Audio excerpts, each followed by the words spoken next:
राज्यात भाजपला चांगलं यश मिळालं, काय प्रतिक्रिया? असं आहे की लोकांचा विश्वास भाजपच्या नेतृत्वावर आहे.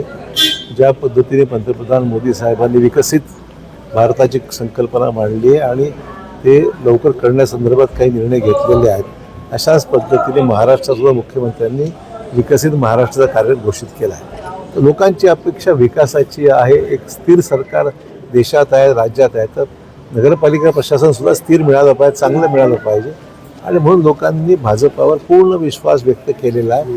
आणि निवडणुकीत आलेलं यश हे मुख्यमंत्र्यांच्या नेतृत्वावर शिक्कामोर्तब करणारं आणि राज्यामध्ये विकासात्मक कामाला गती देण्याच्या दृष्टीने मुख्यमंत्र्यांवर विश्वास लोकांनी टाकलेला आहे. नांदेडमध्ये अपेक्षित यश मिळालं का? आता बऱ्यापैकी मिळालं. आता बघा तुम्ही, आमच्या जवळपास 3 नगरपालिका या भाजपच्या 13पैकी 3 नगरपालिका या भाजपच्या चिन्हावर आल्या आहेत. आणि त्याचबरोबर आमच्याकडे 2 नगरपरिषदा या सहयोगी, जसं आमचे संतोष कुलकर्णी या ठिकाणी नगराध्यक्ष म्हणून निवडून आलेले आहेत.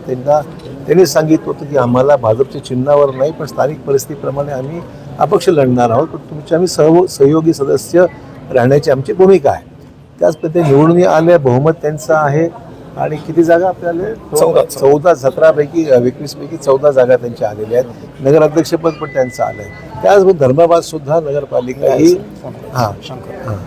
तर शंकर बोलमवाड आणि त्यांचे सहकारी निवडून आलेले आहेत आणि यांचंसुद्धा भाजपकडेच येण्याची सहयोगी सदस्य होण्याची मानसिकता आहे. त्यामुळे आज 5 नगरपालिका या भाजप आणि मित्रपक्षांच्या मिळून किंवा सहयोगी सदस्य म्हणून आणण्याची त्यांची तयारी आहे. मोठं हे यश चांगलंच आहे. त्यामुळे जिल्ह्यामध्ये साधारण 100च्या आसपास नगरसेवक हे भाजपचे आहेत. भाजपच्या 3 आमदारांना अपयश आलेलं आहे. मुख्य ठीक आहे, सारी काय एकदम कशामुळे काय प्रश्न आहेत ते समजून घ्यावे लागतील आणि ज्या उणीवा असतील ते जिल्हा परिषदेच्या निवडणुकीच्या वेळेस किंवा महापालिकेवेळेस आपल्याला दूर करायचा प्रयत्न करू.